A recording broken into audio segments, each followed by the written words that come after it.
Hey everyone, welcome to Biblical. This is a question that many people ask, sometimes out of curiosity, sometimes to challenge faith, and sometimes in genuine confusion. If God created everything, then where did God come from? Who created him? On the surface, it sounds like a logical and even clever question. But when we slow down and think carefully, we realize it's based on a misunderstanding, both about how logic works and about who God is. Let's start with something basic.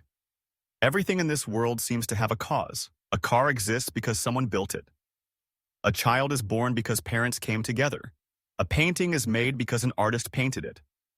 In everyday life, we live in a world where things begin to exist. And when something begins to exist, we naturally ask, what caused it? But here's the important distinction. Not everything needs a cause, only things that have a beginning. If something began to exist, then yes, it must have a cause. But if something has always existed, then it doesn't need a cause. It simply is. This is exactly what Christians have always believed about God. God didn't begin to exist. He is eternal. He exists outside of time. He is the one who causes all things, but is himself uncaused. The Bible teaches this clearly. In Psalm 92, it says, "Before the mountains were born, or you brought forth the whole world from everlasting to everlasting, you are God." God doesn't have a birthday. He doesn't come from anywhere. He never began. He simply is.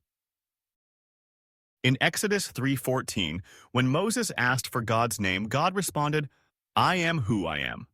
That's a powerful statement. It means God is self-existent. He depends on nothing and no one. He's not just another being in the universe. He is the very foundation of all being. Now, when someone asks, who created God? They're treating God like one of the things he created, like a person, a planet, or a star, but that's a category mistake. God isn't a part of the universe. He's not inside of time. He doesn't sit somewhere in space, waiting to be discovered like some alien. He's not a thing among other things. He's the creator of time, space, matter, everything. He's outside of all of it. Imagine a painter and a painting. The painting exists on the canvas. The colors, the shapes, the whole scene are part of that flat, two-dimensional space. But the painter exists outside the painting. The artist isn't limited to the rules of the artwork. In the same way, God is not limited by the rules of creation. He exists outside of it, eternally. Still, some people might say, but everything must have a cause. That sounds reasonable until you realize that it leads to a logical problem called an infinite regress. Let me explain. If everything needed a cause, including God, then whatever created God must have been created by something else. And that thing must have been created by another, and so on.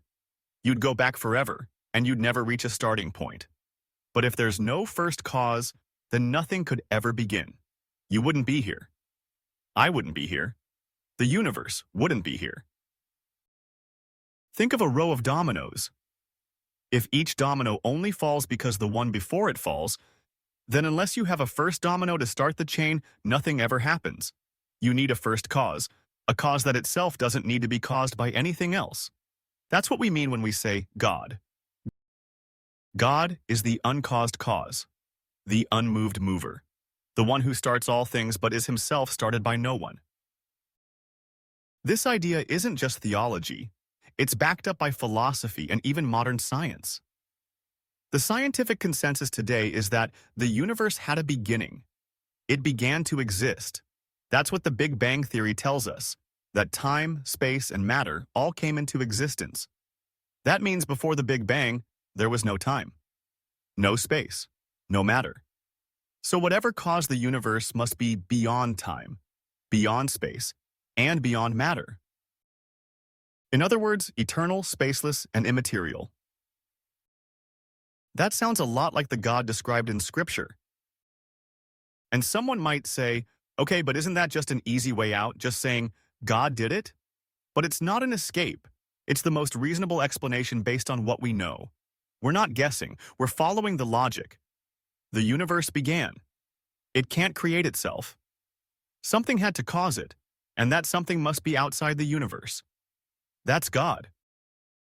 It's also important to understand that who created God is not a new question. Christian thinkers have addressed it for centuries. In fact, it's answered in the very way we define God. We believe in a necessary being, one who must exist, who cannot not exist. Everything else depends on something. God depends on nothing. We see this truth not only in logic and philosophy, but in our hearts. Deep down, we all sense that this world isn't just random. We feel that life has purpose, that love means something, that beauty isn't just atoms in motion, that right and wrong are real. All these point us to something greater than ourselves, something outside the material world, something eternal, something good, something personal. And that something is God. More than that, He's not just the Creator, He's the Father. He's not just a power behind the universe. He's a person who invites us into relationship. He created the world not because He needed it, but because He wanted to share His love. So the better question isn't who created God. That's already answered. No one. Because God is eternal. The better question is, why did the eternal God create me? Why would an all-powerful, all-knowing, holy God create you and me? The Bible gives us that answer too. It says we were made in God's image. It says we were made to love Him, to walk with Him, to live with Him forever. And when we turned away from Him, He didn't leave us behind. He came to us in Jesus Christ. And that's the most beautiful part of all this. The eternal God, the one who created the universe, who exists beyond time and space, entered time. He stepped into His creation. He became one of us. He walked with us. He suffered for us. He died for us. And He rose again, defeating death. So when we ask about God's nature, let's not stop at abstract questions. Let's remember that God is not just the answer to a philosophical riddle. He's the one who made you, who knows you, and who loves you. He has no beginning, no end. No one created Him. He is the Alpha and the Omega, the first and the last. And He is calling you to know Him, not just with your mind, but with your heart.